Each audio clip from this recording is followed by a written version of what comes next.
Now, changing topics a bit, the 96th season of the NFL starts next week. I'm sure everyone's excited. And even if you were not an avid sports fan, you can still get in on the fun. It's easier than ever to build your own fantasy teams online. Really, anyone can do it. Here's Alex with more. Well, football season is almost back, and if you or someone you know is a fantasy sports fanatic, it's time to start thinking about selections. Here to offer advice on how to draft a winning team is Yahoo Sports expert Brad Evans. Good morning, Brad. Howdy. Thanks for having me. Nice to have you on. So tell us about Yahoo Sports Fantasy Football. Yeah, Yahoo Sports Fantasy Football, we're the industry leader. Been in the game for a long time. So if you're a big season-long fan, you can sign up today for free. Go to sports.yahoo.com/fantasy. However, this year, for the first time ever, we're offering a daily fantasy football game. Sports.yahoo.com/dailyfantasy is where you go to sign up. And we're giving away $1 million week one, $100,000 to first place.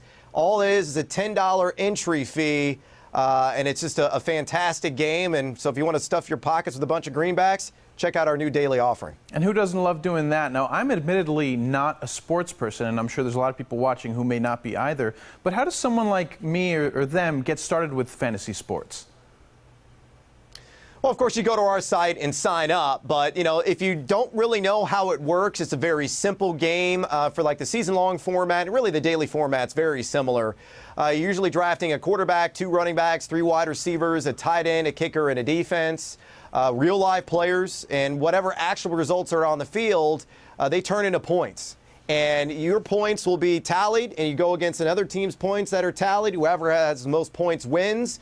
And you keep track all season long until there's a last man or woman standing. So it's really that simple to do, and it's a burgeoning industry. Over 50 million people in Canada and the United States are playing fantasy football on a given basis. So it's just an industry and a game that just continues to explode year after year. Well, and it definitely does seem like a sort of a fun experience. So how does someone go about drafting a winning team, Brad?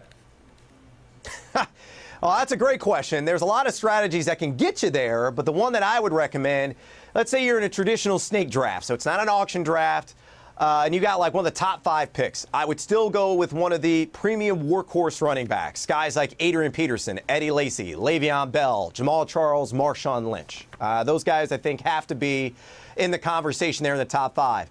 But if you're in that 6 to 12 range, if you're in a 12-team league, I think you can kind of veer off conventional wisdom and the running theory and entertain a guy like an Antonio Brown or a Dez Bryant or a Julio Jones. But the guy I'm really stumping for in that 6 to 12 range this year is Andrew Luck, the quarterback for the Indianapolis Colts. I think he is going to have maybe an historic campaign this year. 45 to 50 combined touchdowns with 4,500 combined yards is in my fearless forecast, and he'll be worth every penny in that portion of the draft because he's the safest player in fantasy football this year. Hey, folks, listen to Brad. He seems to know what he's talking about. Now, Brad, there's something called sleepers and keepers. What does that mean?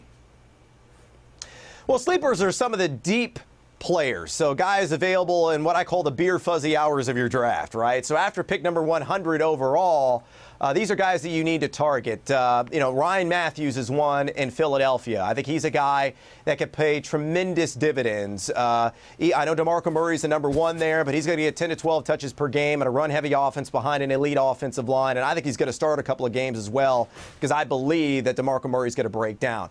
We'll keep it somewhat local, just up the road there in Phoenix, specifically Glendale, John Brown. John Brown, I think, is a major breakout candidate. Still getting him after pick 90 right now in average Yahoo drafts.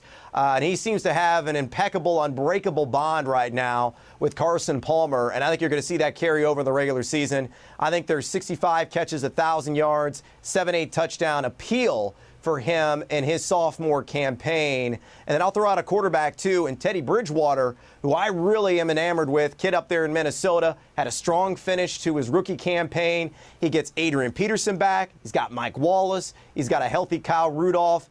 A ripe environment for him to post banner fantasy stats. And again, you're getting him after pick 100 in average drafts. Excellent. Brad Evans, you've given us a lot to think about. Where can people go to get more information about this? Check out our Roto Arcade blog, sports.yahoo.com/fantasy. And we also just launched a new daily fantasy podcast called the Yahoo Fantasy Freak Show, which you can subscribe to on iTunes today. Very good. Thank you so much for being on with us today. All right, thanks. Good luck. Thank you. And stay where you are. The Morning Blend will be right back.